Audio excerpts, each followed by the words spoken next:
नमस्कार दोस्तों अगर आपका भी आबकारी का एग्जाम है या आप भी आगे आबकारी का एग्जाम देने वाले हो तो एमपी जीके के ये टॉपिक जरूर पढ़कर जाना है, क्योंकि पिछले दिनों में एमपी जीके के जितने भी क्वेश्चन पूछे गए वो सारे टॉपिक मैंने इस क्लास में कवर किए। तो आशा करता हूँ कि ये क्लास आपको बेहद पसंद आएगी और ये क्लास देख कर ही एग्जाम देने जाना है, क्योंकि यहाँ से आपके 100% क्वेश्चन बनने वाले हैं। तो हम क्लास को शुरू करते हैं और सबसे पहला जो टॉपिक पढ़ने वाले हैं वो है मध्य प्रदेश के राष्ट्रीय उद्यान। पिछले दिनों में मध्य प्रदेश के राष्ट्रीय उद्यान से एक ना एक क्वेश्चन पूछा जा रहा है, तो यहाँ पर हम सबसे पहले कवर करने वाले मध्य प्रदेश के राष्ट्रीय उद्यान।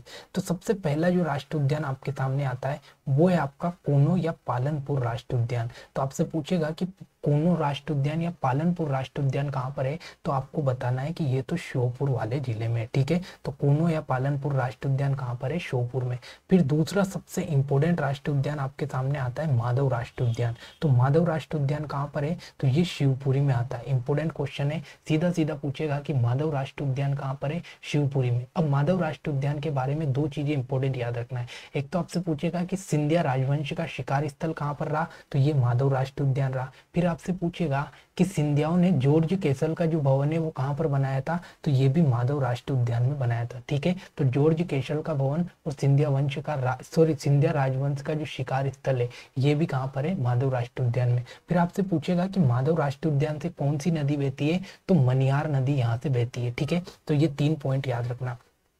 फिर तीसरा इंपॉर्टेंट राष्ट्रीय उद्यान आता है आपका वन विहार राष्ट्रीय उद्यान। तो वन विहार राष्ट्रीय उद्यान कहाँ पर है, तो ये आपका भोपाल में स्थित है। अब वन विहार राष्ट्रीय उद्यान के बारे में आपको इतना याद रखना है, आपसे पूछेगा कि आधुनिक चिड़ियाघर की संज्ञा किसे दी गई, वन विहार राष्ट्रीय उद्यान को। एकमात्र राष्ट्रीय उद्यान जो कि शहर के बीच में स्थित है तो वो कौन सा है, आपका वन विहार राष्ट्रीय उद्यान। ठीक है, तो ये आपको याद रखना है। फिर आपसे पूछेगा सबसे इंपॉर्टेंट अगला राष्ट्रीय उद्यान आता है आपका डायनासोर जीवाश्म राष्ट्रीय उद्यान। तो ये कहाँ पर है, तो ये धार में। सीधा सीधा क्वेश्चन पूछेगा कि डायनासोर के जीवाश्मों को मध्य प्रदेश में कौन से राष्ट्रीय उद्यान में रखा गया, तो डायनासोर जीवाश्म राष्ट्रीय उद्यान में, जो कि कहाँ पर है, तो धार जिले में आता है। फिर अगला इंपॉर्टेंट राष्ट्रीय उद्यान आपका आता है वो है आपका ओकारेश्वर राष्ट्रीय उद्यान, और ये कहाँ पर आता है, तो ये खंडवा में आता है। तो ओकारेश्वर राष्ट्रीय उद्यान आपका खंडवा में आता है। फिर आपका आता है सतपुड़ा राष्ट्रीय उद्यान। तो सतपुड़ा राष्ट्रीय उद्यान कहाँ पर आता है, होशंगाबाद में आता है। फिर इंपॉर्टेंट आता है आपका पेंच राष्ट्रीय उद्यान। ठीक है, तो पेंच राष्ट्रीय उद्यान कहाँ पर है, तो ये छिंदवाड़ा और सिवनी दोनों जिलों की सीमाओं पर स्थित है। पेंच राष्ट्रीय उद्यान इंपॉर्टेंट राष्ट्रीय उद्यान है, कहाँ पर है, तो छिंदवाड़ा और सिवनी जिले की सीमा पर स्थित है। इससे कौन सी नदी बहती है, तो पेंच नदी बहती है। मोगली लैंड का संबंध किस राष्ट्रीय उद्यान से, पेंच राष्ट्रीय उद्यान से। ये चीजें आपको याद रखना है। ठीक है, फिर अगला और मोस्ट इंपोर्टेंट राष्ट्रीय उद्यान आपको याद रखना है वो आता है आपका कान्हा किसली राष्ट्रीय उद्यान। तो कान्हा किसली राष्ट्रीय उद्यान कहाँ पर आता है, आपका मंडला जिले के अंतर्गत आता है। ठीक है, इस राष्ट्रीय उद्यान की सबसे इंपॉर्टेंट बात ये याद रखना है कि मध्य प्रदेश का पहला राष्ट्रीय उद्यान कौन सा है, कान्हा किसली है। मध्य प्रदेश का सबसे बड़ा राष्ट्रीय उद्यान कौन सा है, कान्हा किसली है। मध्य प्रदेश का प्रोजेक्ट टाइगर में शामिल पहला राष्ट्रीय उद्यान कौन सा है, कान्हा किसली है। ये मोस्ट इंपोर्टेंट याद रखना है। फिर आपसे पूछेगा कि कान्हा किसली से कौन सी नदी बहती है, तो यहाँ से बंजर नदी बहती है। फिर सबसे इंपॉर्टेंट पॉइंट यहाँ पर याद रखना है कि यहाँ पर हेलो घाटी और बंजर घाटी नामक दार्शनिक पॉइंट है। तो ये चीजें कान्हा किसली से याद रखना। फिर अगला इंपॉर्टेंट राष्ट्रीय उद्यान आता है आपका जीवाश्म किसली राष्ट्रीय उद्यान। तो जीवाश्म किसली राष्ट्रीय उद्यान कहाँ पर स्थित है, तो ये ढिंडोरी में स्थित है। ठीक है, अगर आपसे पूछे कि मध्य प्रदेश का सबसे छोटा राष्ट्रीय उद्यान कौन सा है, तो जीवाश्म राष्ट्रीय उद्यान है। कहाँ पर स्थित है, ढिंडोरी में स्थित है। ठीक है, और जीवाश्मों एकमात्र राष्ट्रीय उद्यान जहाँ पर पेड़ पौधों के जीवाश्म को रखा गया तो वो ढिंडोरी का जीवाश्म राष्ट्रीय उद्यान है। ठीक है, उसके बाद में फिर आपसे पूछे कि बांधवगढ़ राष्ट्रीय उद्यान कहाँ पर है, तो ये उमरिया में। मोस्ट इंपोर्टेंट राष्ट्रीय उद्यान है बांधवगढ़ राष्ट्रीय उद्यान। कहाँ पर है, उमरिया जिले में है। फिर आपसे पूछेगा कि कहाँ पर सबसे पहले रीवा के महाराज ने सफेद शेर को पकड़ा था, तो सफेद शेर को यहाँ पर बांधवगढ़ राष्ट्रीय उद्यान में रीवा के महाराज ने सबसे पहले पकड़ा था। फिर आपसे पूछे कि संजय राष्ट्रीय उद्यान कहाँ पर है, तो ये सीधी में। मोस्ट इंपोर्टेंट संजय राष्ट्रीय उद्यान कहाँ पर है, सीधी में। और अगला आता है मोस्ट इंपोर्टेंट आपका कौन सा, पन्ना राष्ट्रीय उद्यान। तो पन्ना राष्ट्रीय उद्यान कहाँ पर है आपका, तो ये पन्ना जिले में है। ठीक है, तो इस प्रकार से आपके कितने राष्ट्रीय उद्यान हो गए, ये 10, ये 11 और ये 12। तो मध्य प्रदेश में अगर आपसे पूछे कि टोटल कितने राष्ट्रीय उद्यान है, तो आपको बताना है टोटल 12 राष्ट्रीय उद्यान है। और 12 राष्ट्रीय उद्यानों के नाम, जिले मैंने आपको बता दिए और उनके बारे में कुछ इंपोर्टेंट फैक्ट भी हमने यहाँ पर देख लिए। अब बात आती है कि मध्य प्रदेश के जो राष्ट्रीय उद्यान है, इन राष्ट्रीय उद्यान में कौन से राष्ट्रीय उद्यान से कौन सी नदी बहती है, तो ये इस प्रकार के क्वेश्चन भी एग्जाम में पूछे जाते हैं। तो सबसे पहला आपका आता है पन्ना राष्ट्रीय उद्यान। तो याद रखना है जो पन्ना राष्ट्रीय उद्यान है, इस पन्ना राष्ट्रीय उद्यान से कौन सी नदी बहती है, तो पन्ना राष्ट्रीय उद्यान से केन नदी बहती है। फिर आपसे पूछे कि कान्हा राष्ट्रीय उद्यान से कौन सी नदी बहती है, तो मैंने आपको बताया बंजर नदी यहाँ पर इंपोर्टेंट याद रखना है। फिर पूछे कि बांधवगढ़ राष्ट्रीय उद्यान से कौन सी नदी बहती है, तो बांधवगढ़ राष्ट्रीय उद्यान से चरणगंगा नदी बहती है। बांधवगढ़ राष्ट्रीय उद्यान इंपोर्टेंट है, कौन सी नदी, चरणगंगा नदी। फिर आपसे पूछे कि माधव राष्ट्रीय उद्यान जो कि शिवपुरी में, तो यहाँ से कौन सी नदी बहती है, मनियार नदी बहती है। फिर आपसे पूछे कि सतपुड़ा राष्ट्रीय उद्यान से कौन सी नदी बहती है, तो देनवा नदी बहती है। फिर पेंच से मैंने आपको बता दिया तो यहाँ पर पेंच और कान्हन नदी बहती है। और डायनासोर जीवाश्म राष्ट्रीय उद्यान से कौन सी नदी बहती है, तो जोबट नदी बहती है, जो कि अलीराजपुर वाले क्षेत्र के आसपास आती है। ठीक है, तो ये कौन से राष्ट्रीय उद्यान से कौन सी नदी बहती है, ये भी मैंने आपको यहाँ पर क्लियर कर दिया। अगला टॉपिक आता है आपके मध्य प्रदेश के महल। तो मध्य प्रदेश के कौन कौन से महल है, ये आपको इंपोर्टेंट याद रखना है, यहाँ से क्वेश्चन एग्जाम में पूछे जाते हैं। तो सबसे पहले हम बात करें तो जो आपका ग्वालियर है, इस ग्वालियर से आपको 3 इंपोर्टेंट महल याद रखना है। एक तो गुजरी महल, एक मोती महल और एक जयविलास महल। तो याद रखना है, सीधा सीधा क्वेश्चन पूछेगा कि जो गुजरी महल है ये कहाँ पर है, ग्वालियर में। मोती महल कहाँ पर है, ग्वालियर में। फिर आपसे पूछे कि जयविलास महल कहाँ पर है, तो ये भी ग्वालियर में। फिर इंपोर्टेंट महल आता है आपका सतकंडा महल। तो सतकंडा महल कहाँ पर है, दतिया में। मोस्ट इंपोर्टेंट याद रखना है कि जो सतकंडा महल है ये कहाँ पर है, तो ये दतिया में है। फिर इंपोर्टेंट महल आता है आपका जहांगीर महल। मोस्ट इंपोर्टेंट याद रखना है कि जो जहांगीर महल है ये कहाँ पर है, तो ये निवाड़ी में आता है। मोस्ट इंपोर्टेंट महल है। ठीक है, फिर आपसे पूछे कि नौखंडा महल या हवा महल कहाँ पर है, तो ये अशोकनगर है। मोस्ट इंपोर्टेंट क्वेश्चन है कि हवा महल या नौखंडा महल कहाँ पर है, अशोकनगर के चंदेरी में स्थित है। और याद रखना है नौखंडा महल अशोकनगर में, लेकिन सतखंडा महल दतिया में। फिर आपसे पूछे कि धार जिले में कौन कौन से महल है, तो याद रखना है धार रानी रूपमती का महल, अशरपी महल, दाई का महल, हिंडोला महल, जाज महल और खरबूजा महल। धार के महल बहुत ही ज्यादा इंपोर्टेंट है, यहाँ से एग्जाम में क्वेश्चन पूछे जाते हैं। तो धार में कौन कौन से महल याद रखोगे, रानी रूपमती का महल, जाज महल, हिंडोला महल, अशरपी महल और धाई का महल। तो ये सारे महल कहाँ पर है, आपके धार जिले में आते हैं। ठीक है, उसके बाद में रायसेन। तो रायसेन के 3 इंपोर्टेंट महल आपको याद रखना है। एक तो राजा रोहित का महल, एक बादल महल और इत्र महल। ठीक है, तो सीधा सीधा क्वेश्चन पूछेगा कि राजा रोहित का महल कहाँ पर है, रायसेन में। बादल महल कहाँ पर है, रायसेन में। इत्रदार महल कहाँ पर है, रायसेन में। फिर आपसे पूछे कि जो रानी बघेलियन महल या मोती महल कहाँ पर है, तो ये मंडला जिले में आते हैं। ठीक है, तो मंडला जिले में 2 महल आपको याद रखना है, बघेलियन महल और मोती महल। फिर मदन महल का पूछे कि मदन महल कहाँ पर है, तो जबलपुर में। मोस्ट इंपोर्टेंट क्वेश्चन है, आपसे ये भी क्वेश्चन पूछ सकता है कि मदन महल कहाँ पर है, जबलपुर में। और आपसे एक और जबलपुर के बारे में फैक्ट याद रखना है कि एकमात्र पिंक रेलवे स्टेशन कहाँ पर है, जबलपुर में, और उसका नाम क्या है, मदन रेलवे स्टेशन। तो ये भी आपको याद रखना है। ठीक है, उसके बाद में अगला आता है अमन का महल। तो राजा अमन का महल कहाँ पर है, पन्ना में। मोस्ट इंपोर्टेंट याद रखना है। तो अभी मैंने आपको कितने महल बताए, गुजरी महल, मोती महल और जयविलास महल कहाँ पर है, ग्वालियर में। सतखंडा महल दतिया में, जहांगीर महल निवाड़ी में, नौखंडा और हवा महल कहाँ पर है, अशोकनगर में। उसके बाद में धार में कौन से, रानी रूपमती, अशरपी, दाई, हिंडोला, जाज और खरबूजा महल धार में। राजा रोहित, बादल, इत्रदाल महल रायसेन में। मदन महल जबलपुर में, बघेलियन या मोती महल मंडला में और अमन महल पन्ना में। तो ये इंपोर्टेंट महल आपको याद रखना है, यहाँ से लगातार एग्जाम में क्वेश्चन पूछे जा रहे हैं। अगला टॉपिक आता है मध्य प्रदेश की नदियों के अन्य नाम। मतलब जितनी भी मध्य प्रदेश की नदियां हैं उनके उपनाम या अन्य नाम आपको याद रखना है। सबसे पहली नाम आता है आपका बेतवा नदी। तो याद रखना है जो बेतवा नदी है इसको बेत्रवती के नाम से भी जाना जाता है। मोस्ट इंपोर्टेंट पॉइंट है, एग्जाम में क्वेश्चन पूछा गया। अगला आता है आपका चंबल नदी। तो चंबल नदी को कामधेन, चरमवती और नित्यवाही नाम दिया गया। चंबल नदी के 3 इंपोर्टेंट नाम है, कामधेनु, चरमावती और नित्यवाही। फिर आती है आपकी नर्मदा नदी। तो नर्मदा नदी को शिवपुत्री या रेवा नाम दिया। ठीक है, नर्मदा नदी का क्या नाम है, शिवपुत्री या रेवा। उसके बाद में जो तमसा नदी है इसको टोस या तमस नाम दिया गया। ठीक है, तो तमसा नदी को क्या नाम दिया, टोस या तमस। उसके बाद में जो केन नदी है, इंपोर्टेंट केन नदी से क्वेश्चन बना है, तो केन नदी को कर्णवती या शुक्तिमती भी कहा गया। इंपोर्टेंट क्वेश्चन है, एक बार फिर से रिवाइज करवा रहा हूँ। बेतवा नदी का नाम बेत्रवती, चंबल नदी का कामधेनु, चरमोती, नित्यवाई, नर्मदा, शिवपुत्री, रेवा, तमसा, टोस, तमस, केन, कर्णवती और शक्तिमती। तो ये नाम आपको याद रखना है। फिर इंपॉर्टेंट पॉइंट आता है कि नर्मदा नदी, मतलब नदियों की लंबाई से क्वेश्चन पूछे जाते हैं। तो जो नर्मदा नदी है इसकी लंबाई कितनी है, तो नर्मदा नदी की लंबाई टोटल 1312 है। लेकिन आपसे पूछे कि मध्य प्रदेश में इसकी लंबाई कितनी है, तो मध्य प्रदेश में 1077 किलोमीटर इसकी लंबाई है। अगर पूछे कि नर्मदा नदी का उद्गम कहाँ से हुआ, तो अमरकंटक से हुआ, अमरकंटक से हुआ। ठीक है, तो याद रखना है नर्मदा नदी की टोटल लंबाई तो 1312 किलोमीटर है, लेकिन इसकी मध्य प्रदेश में लंबाई 1077 किलोमीटर है। और इसका जो उद्गम है ये कहाँ से हुआ, तो अमरकंटक से हुआ। फिर आपसे पूछे कि जो चंबल नदी है, चंबल नदी की लंबाई कितनी है, तो 965 किलोमीटर है। ठीक है, 965 किलोमीटर। इसका उद्गम कहाँ से हुआ, तो इसका उद्गम मऊ की जानाभाव पहाड़ी से हुआ। फिर पूछे सोन नदी की लंबाई कितनी है, तो सोन नदी की लंबाई 780 किलोमीटर है। और इसका उद्गम कहाँ से हुआ, तो इसका उद्गम हुआ शहडोल के देवलोन नामक स्थान से।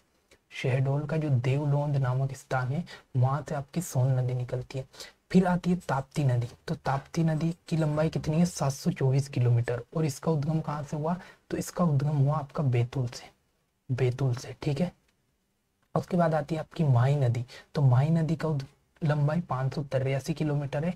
और ये कहाँ से निकली है, तो धार जिले से निकली है। और माही नदी के बारे में एक इंपॉर्टेंट फैक्ट आपको याद रखना है कि कर्क रेखा को 2 बार काटने वाली नदी कौन सी है, माही नदी है।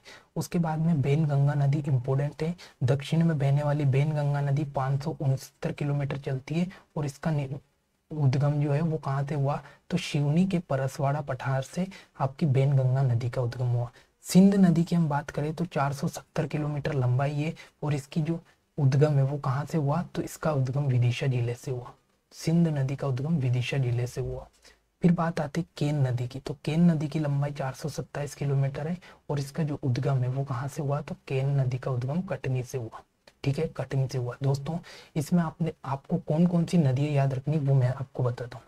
चंबल नदी की लंबाई याद रखनी है, सॉरी नर्मदा की लंबाई याद रखनी है, चंबल की याद रखनी है, सोन की नदी की और ताप्ती नदी की। ये 4 नदियों की लंबाई आपको याद रखनी है। और बाकी सब नदियों के उद्गम स्थल आपको याद रखना है।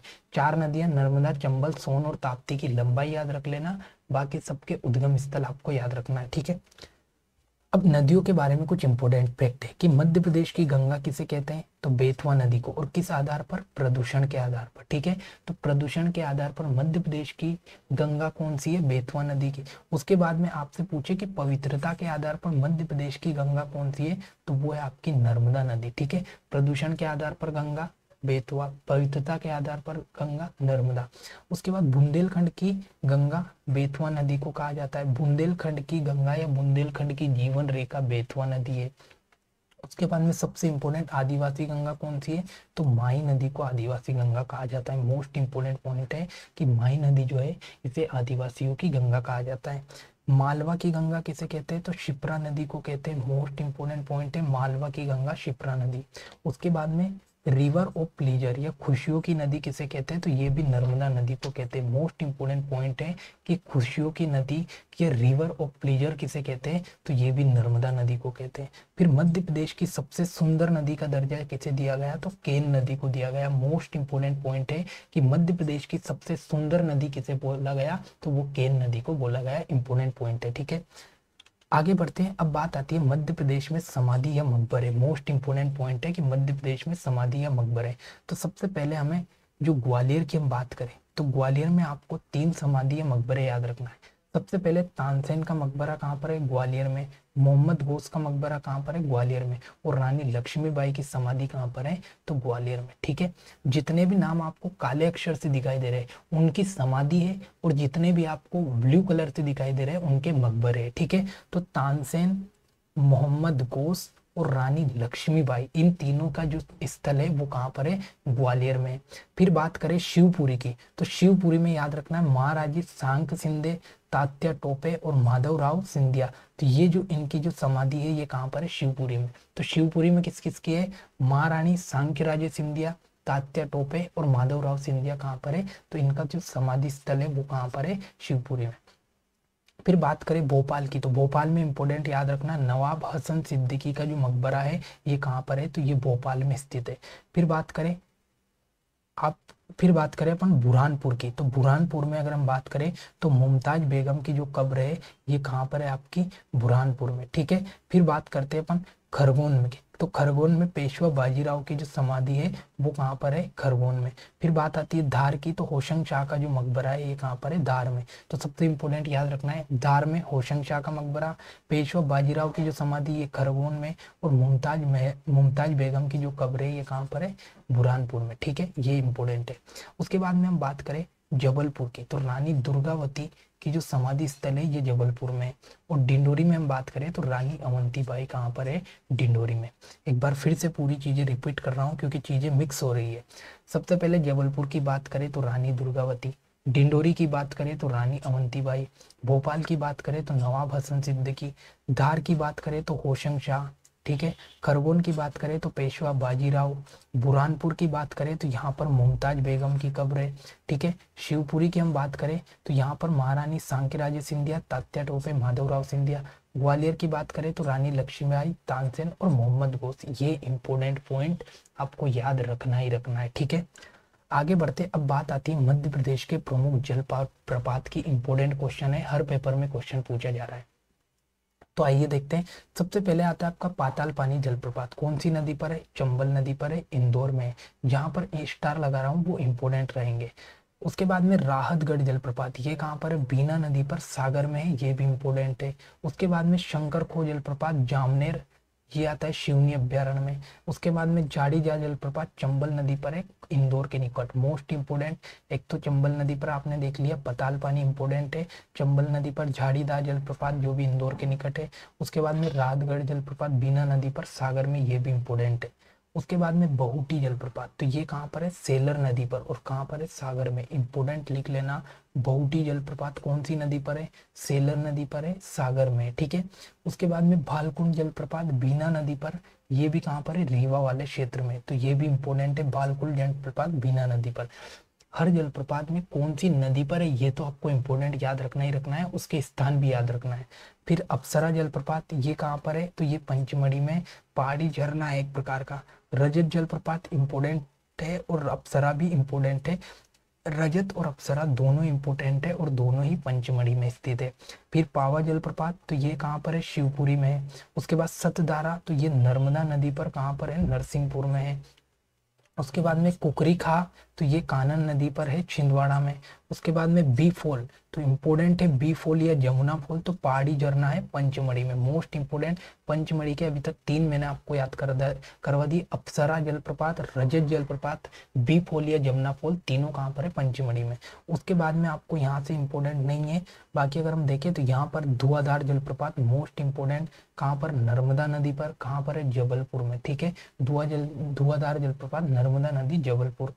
फिर आता है आपका कपिल धारा जलप्रपात, तो ये भी कहाँ पर है, नर्मदा नदी पर, अनूपपुर अमरकंटक में। उसके बाद अगला आता है दुग्ध धारा जलप्रपात, तो ये भी नर्मदा नदी पर, कहाँ पर है, अनूपपुर में। उसके बाद में शस्त्र धारा जलप्रपात इंपोर्टेंट है, नर्मदा नदी पर, कहाँ पर आ गया आपका, महेश्वर खरगोन में।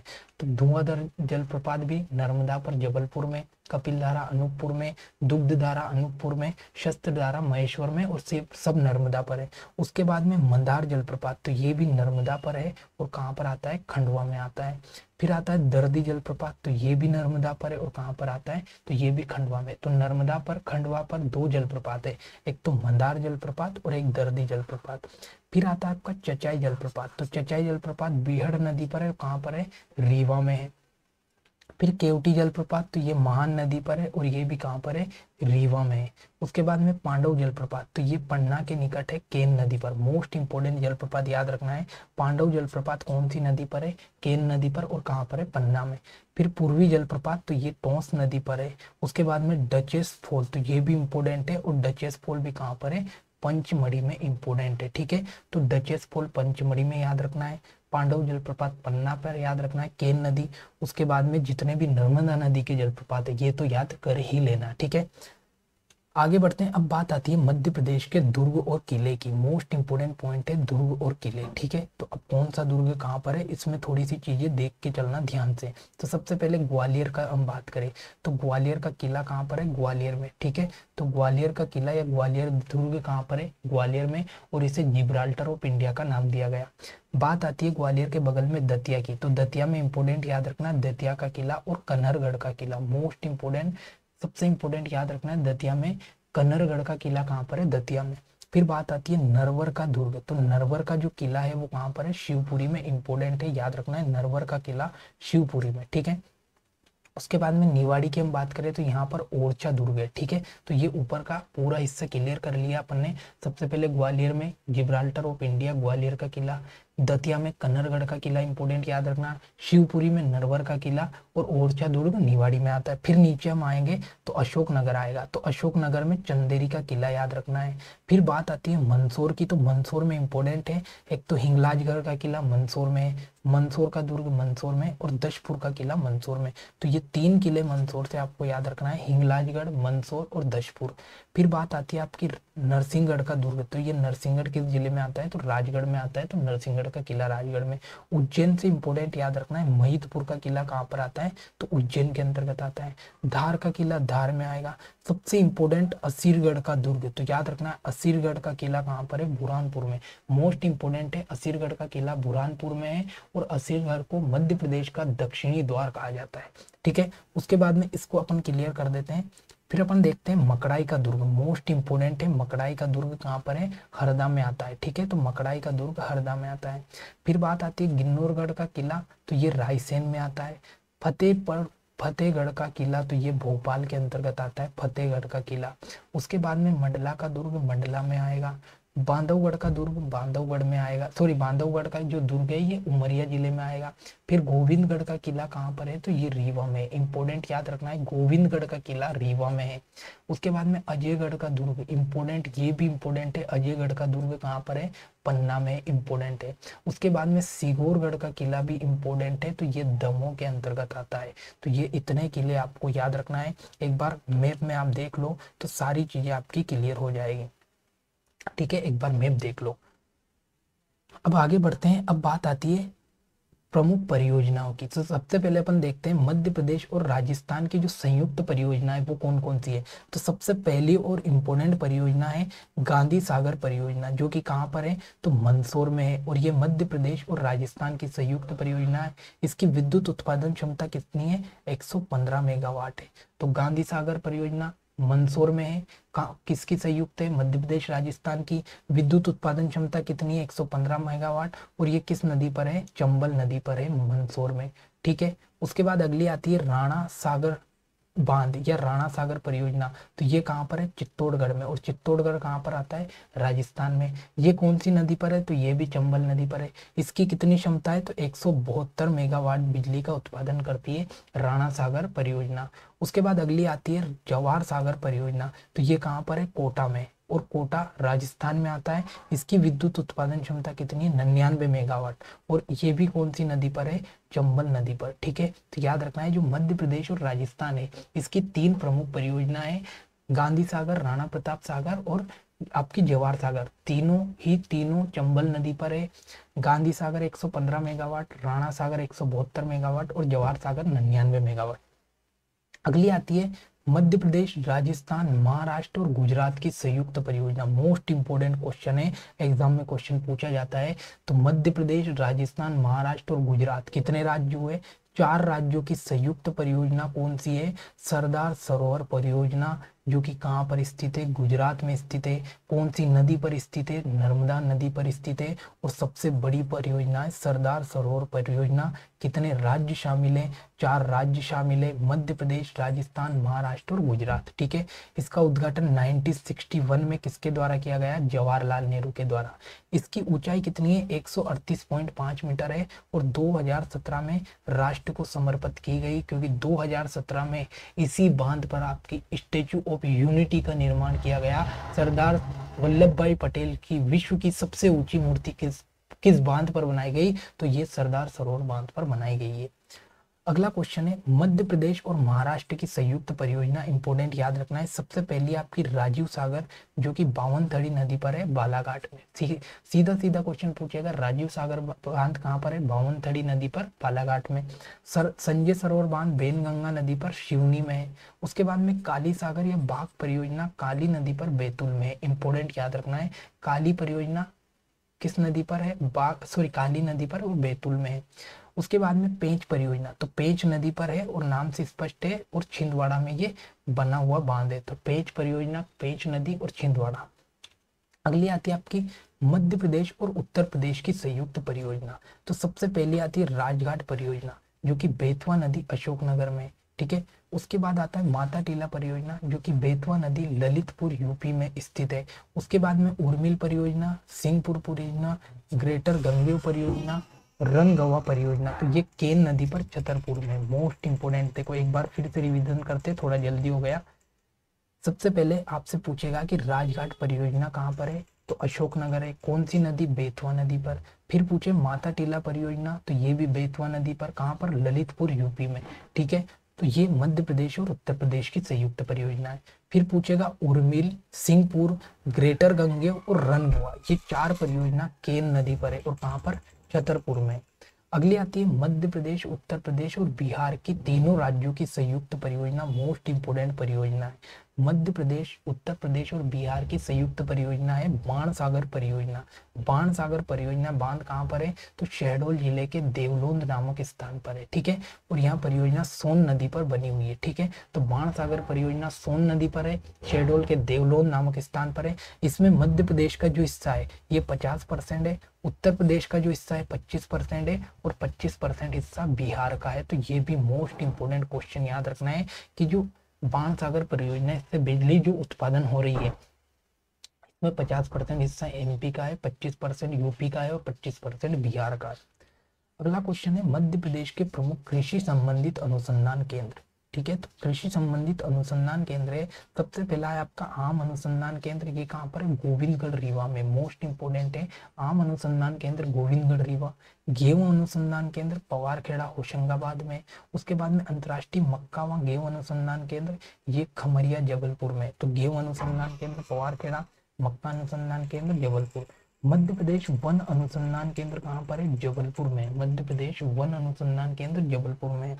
कपास अनुसंधान केंद्र कहाँ पर है? खरगोन में है। उसके बाद में मध्य प्रदेश में चावल और धान अनुसंधान केंद्र कहाँ पर है? बड़वानी में है। और सोयाबीन अनुसंधान केंद्र कहाँ पर है? इंदौर में है। तो ये इंपोर्टेंट अनुसंधान केंद्र है। सबसे इंपोर्टेंट सोयाबीन कहाँ पर है? इंदौर में। चावल कहाँ पर है? बड़वानी में। कपास खरगोन में।